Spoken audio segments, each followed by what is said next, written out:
오늘 민수기 5장 1절부터 10절 부정한 백성의 처리와 죄에 대한 납시죠. 오늘 민수기 5장 1절부터 10절의 주제는 공동체의 거룩함과 관계 회복을 위한 규례, 공동체의 거룩함과 관계 회복을 위한 규례입니다. 5장 1절입니다. 여호와께서 모세에게 말씀하여 이르시되 이스라엘 자손에게 명령하여 모든 나병 환자와 유출증이 있는 자와 주검으로 부정하게 된 자를 다 진영 밖으로 내보내되 남녀를 막론하고 다 진영 밖으로 내보내어 그들이 진영을 더럽히게 하지 말라.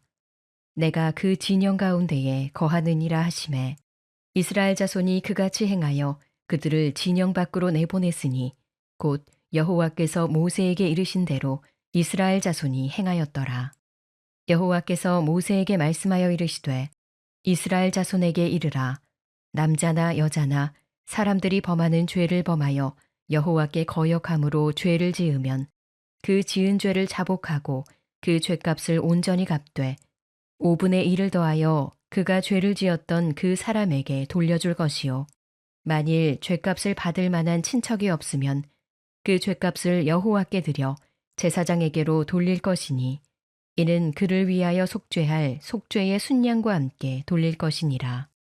이스라엘 자손이 거제로 제사장에게 가져오는 모든 성물은 그의 것이 될 것이라. 각 사람이 구별한 물건은 그의 것이 되나니 누구든지 제사장에게 주는 것은 그의 것이 되느니라. 1절부터 4절은 부정한 백성의 처리, 5절부터 10절은 죄에 대한 값인데요. 자, 1절부터 4절의 소주제는 진영 밖으로 보낼 자, 5절부터 10절의 소주제는 손해배상에 대한 규례. 자, 하나님은 다 같이요. 하나님은 거룩하시기에 그분이 계시는 곳도 거룩해야 합니다. 아멘. 하나님은 진영의 거룩함을 유지하기 위한 명령을 내리시죠. 그래서 악성 피부병과 관련된 나병 환자, 그리고 유출병 환자. 유출병은 이 몸에서 흘러나오는 그 유출이라고 그러잖아요. 몸에서 흘러나오는 것을 말하는데 성병을 포함해서 모든 유출병을 말합니다. 그 다음에 시체로 부정하게 된 자는 모두 어떻게 하라고요? 진영 밖으로 내보내야 한다. 이스라엘 백성들이 거주하는 곳으로부터 내보내야 된다. 지금 그 말씀을 하는 거죠. 부정한 사람이 한 명이라도 있으면 진영 자체가 어떻게 되기 때문에 부정해지기 때문에 그렇다.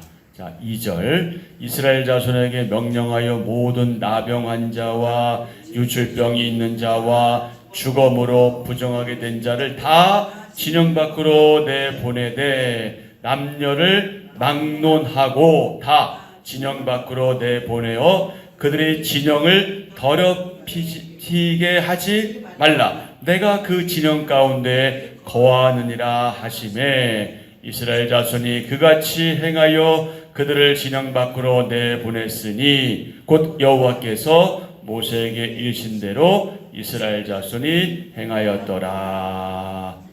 환자들을 진영 밖으로 내보내는 이유가 무엇입니까? 그것은 죄에 대한 징계 또는 죄에 대한 징벌로 그렇게 한 것은 아니다. 범죄했기 때문에 그런 것이 아니라 종교적인 정결법에 의해서 나병 환자나 각종 유출병 환자 그리고 주검에 접촉된 자들을 부정한 자로 규정했기 때문에 그렇습니다. 그러므로 그들은 거룩하신 하나님께서 임재하고 계시는 이스라엘 진영 안에 머물 수 없는 거죠. 하지만 그들을 영원히 내보낸 것은 아니다. 퇴출시킨 것은 아니다. 아마도 그들은 이스라엘 진영으로부터 그렇게 멀지 않은 어떤 장소에 따로 거주했을 것으로 보이는데 제사장은 가끔 그곳으로 방문해서 그들의 상태를 진단하기도 했던 것으로 보이고요. 그 결과 병이 나오면 어떻게 되는 겁니까? 다시 돌아올 수 있는 거죠. 네. 다시 이스라엘 진영 안으로 들어올 수 있었습니다. 공동체 구성원들은 서로 연결되어 있기에 물리적인 공간 안에서 육체적인 전염이 발생할 수 있습니다. 우리 코로나19 과정을 거치면서 이 경험 잘 아시잖아요. 누구 하나가 그 코로나19에 걸렸을 때 그 공간 안에 있던 사람 다 걸리는 뭐 이런 거 같은 그런 거죠. 자, 거룩함을 포기한 결과는 무엇이다? 하나님과의 단절이다. 근데 하나님과의 단절을 우리는 뭐라고 부르죠?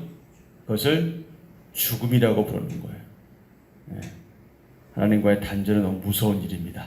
하나님은 공동체의 거룩함을 중요하게 여기십니다. 성도 한 사람 한 사람이 거룩함을 추구하는 공동체는 하나님이 함께 하시며 도우시는 은혜를 강력하게 경험하게 되지요. 자, 오늘 하루 동안 우리가 묵상해야 될 질문입니다. 공동체의 거룩함과 정결함을 위해서 나와 우리가 취해야 하는 조치는 무엇인가요? 근데 이게 참 쉽진 않은 일이에요, 여러분.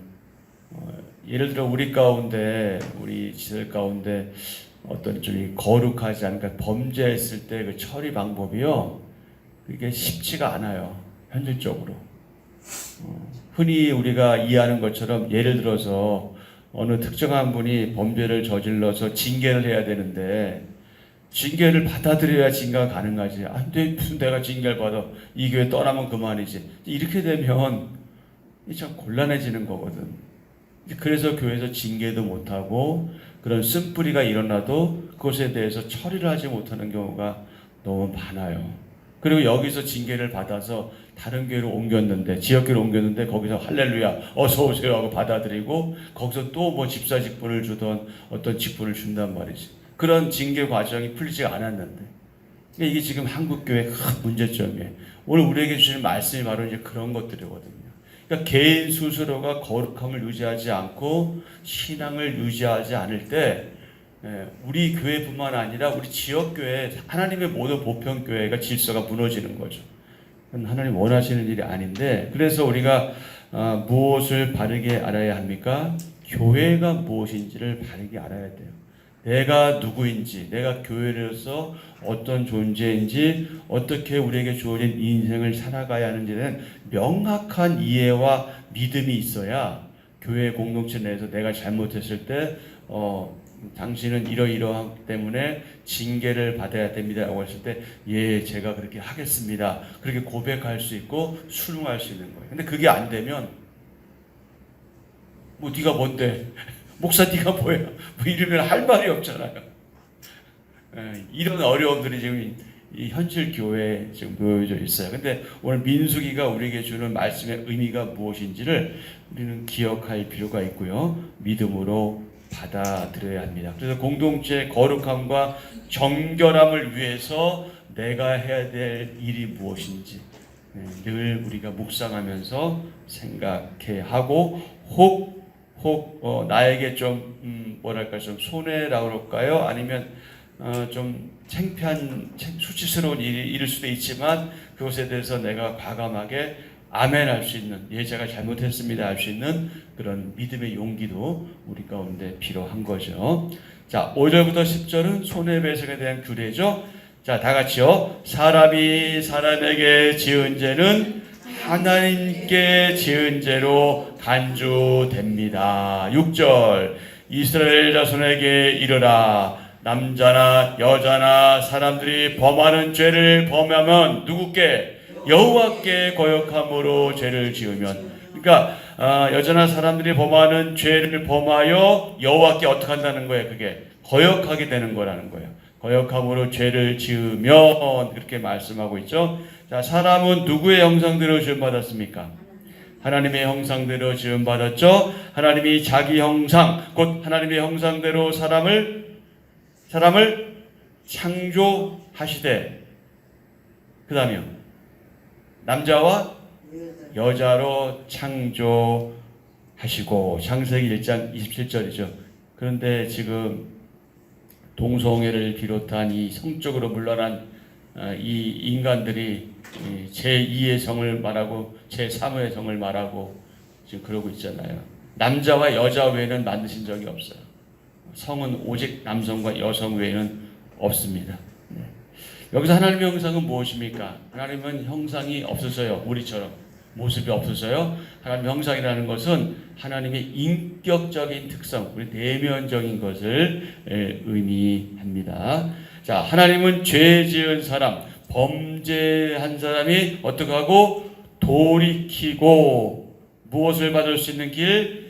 용서받을 수 있는 길을 마련해 주시죠. 만약 어떤 사람이 이웃에게 죄를 지어서 손해를 입혔다면 어떻게 하라고요? 회개하고 그 손해를 배상해야 합니다. 어쩔 수 없었어. 미안해. 끝. 이게 아니라는 거예요. 그게 아니고 회개하고 손해배상해야 된다. 배상 규례는 본래 값에다가 5분의 1을 더해서 돌려줘야 한다. 7절. 그 지은 죄를 뭐하고? 자복하고 그 죄값을 온전히 갚되 5분의 1을 더하여 그가 죄를 지었던 그 사람에게 돌려줄 것이요. 배상받을 사람이나 그의 친척조차 없다면 그 배상물은 하나님께로 돌려 제사장의 몫이 되게 한다. 8절.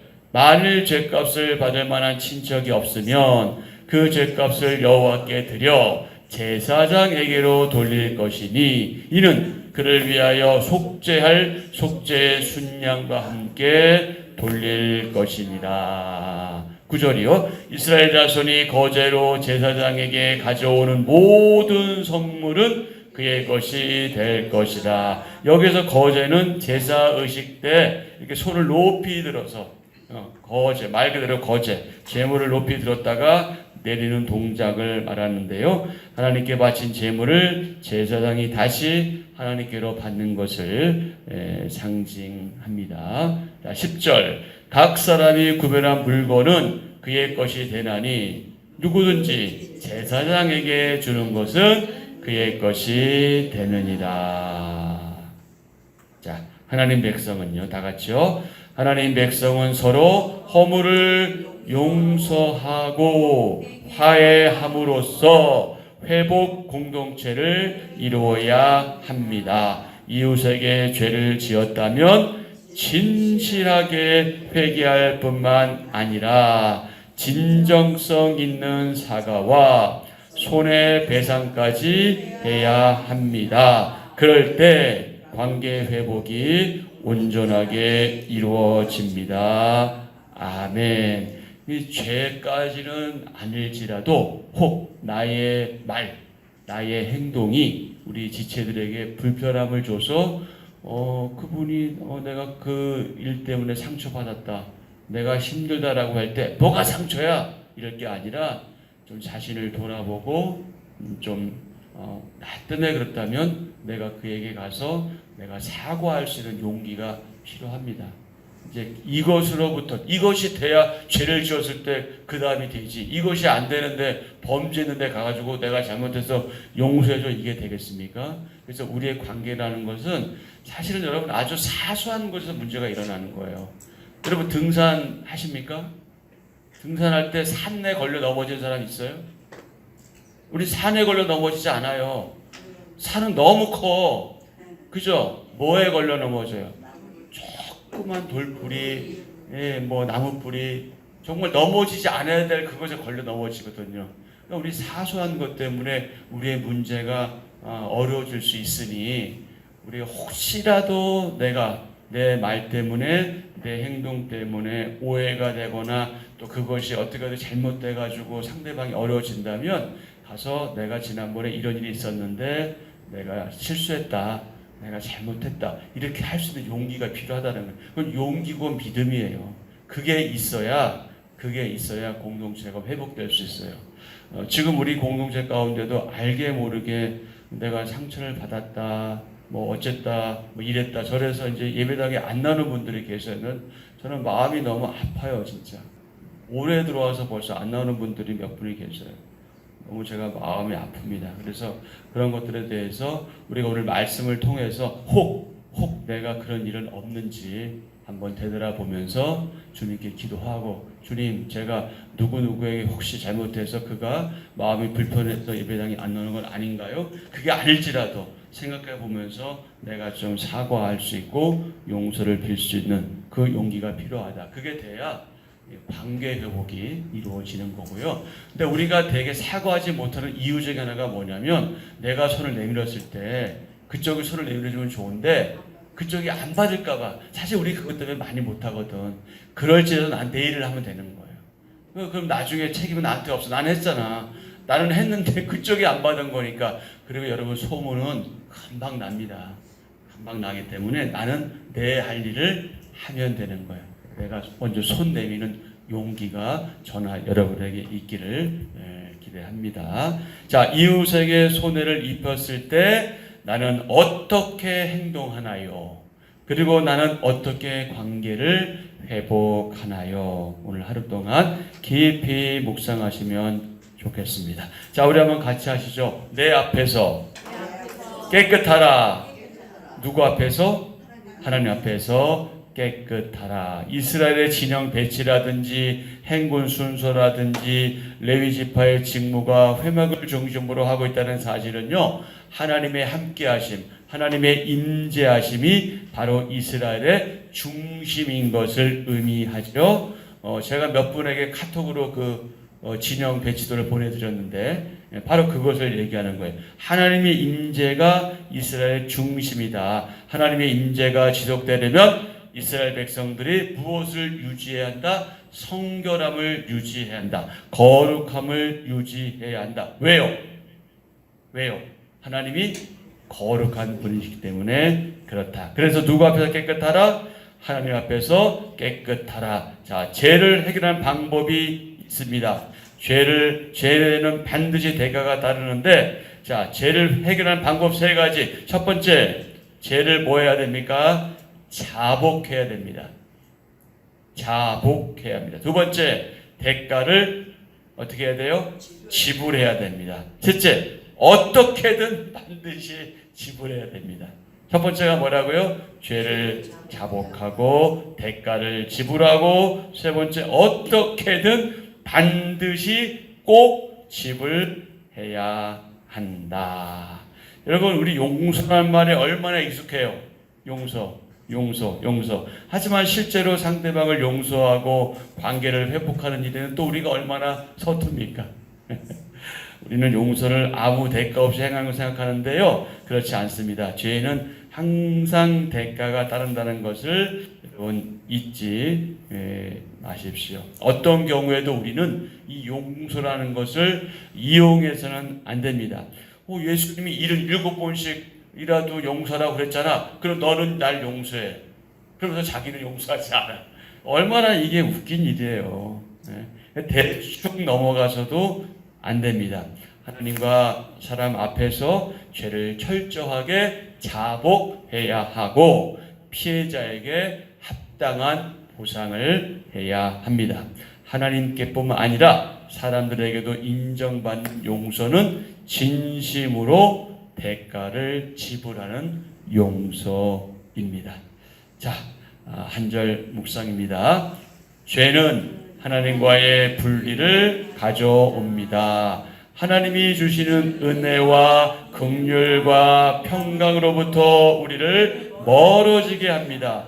나병 환자, 유출병 환자, 주검과 접촉한 사람은 진영 밖으로 옮겨졌습니다. 정결법에 따라 부정한 자로 규정되었기 때문입니다. 부정한 자는 거룩하신 하나님이 함께하시는 이스라엘 진영에 머무를 자격을 상실합니다. 우리도 거듭나기 전에는 그리스도 밖에 있었습니다. 성도는 그리스도의 피를 통해 하나님과 가까워진 존재입니다. 아멘. 에베소서 2장 12절 13절. 그때에 너희는 그리스도 밖에 있었고 이스라엘 나라 밖에 사람이라. 약속의 언약들에 대하여는 외인이요 세상에서 소망이 없고 하나님도 없던 자이더니 이제는 멀리 있던 너희가 그리스도 예수 안에서 그리스도의 피로 가까워졌느니라. 아멘. 자, 오늘의 기도 함께 합니다. 죄를 미워하시는 하나님, 저와 공동체가 거룩함을 회복해 하나님의 충만한 임재 안에 거하기를 원합니다. 죄와 타협하지 않고 말씀과 기도로 거룩함을 지키게 하소서. 이웃에게 지은 죄를 정직하게 고백하고 합당한 용서를 구함으로 하나님의 공의를 따르게 하소서. 예수님의 이름으로 기도합니다. 아멘. 네, 오늘 주신 말씀 기억하시면서 기도하시고요. 늘 같은 기도의 제목 기도하시는데 오늘 특별히 의성 산불 위해서 여러분들 정말 하나님의 은혜를 구하시면 좋겠어요. 하나님 좀 은혜를 구하시고 어려움 당하는 사람들이 좀 속출하지 않도록 진짜 무섭죠. 무서운 일입니다. 우리 몇 분 안 되는데 우리의 기도가 무슨 큰 효력이 있을까 생각하지 마시고 하나님께 간절히 은혜를 구했으면 좋겠습니다. 그렇게 간구하시고 오늘 하루 일정 시작하면 좋겠습니다.